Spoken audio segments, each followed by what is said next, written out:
Imagine a world where money doesn't exist, where every factory, every resource, and every human labor hour is managed not by a corrupt politician, but by a flawless, incorruptible machine.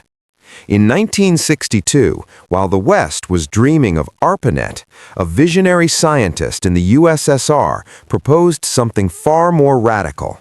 He didn't just want a network, he wanted a digital soul for the largest empire on Earth.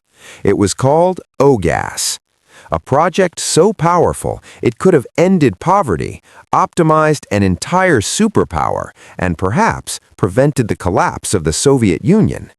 But it was murdered, not by spies and not by the CIA. It was killed by the very men it was designed to serve. This is the story of the world's first AI state and why the Kremlin was terrified of it. Meet Viktor Glushkov. In the 1960s, he was the Soviet Union's answer to Elon Musk and Steve Jobs combined.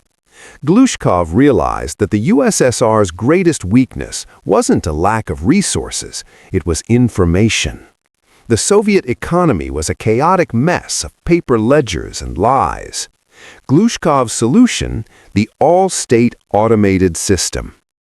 OGAS was meant to be a neural network of 20,000 computers tracking everything in real time, from the number of nails produced in Siberia to the demand for bread in Moscow. It was big data before the term existed. Glushkov even proposed electronic currency in 1964, decades before Bitcoin or PayPal. The brilliance of OGAS was its lack of a human factor. In a planned economy, humans are the glitch.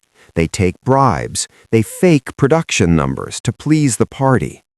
Glushkov's AI didn't care about politics.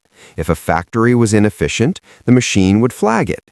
If a bureaucrat was stealing, the algorithm would see the discrepancy instantly.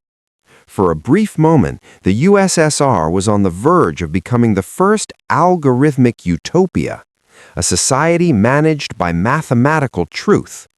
But for the Soviet elite, this truth was a death sentence.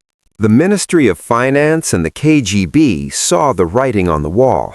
If the machine manages the economy, what happens to the ministers?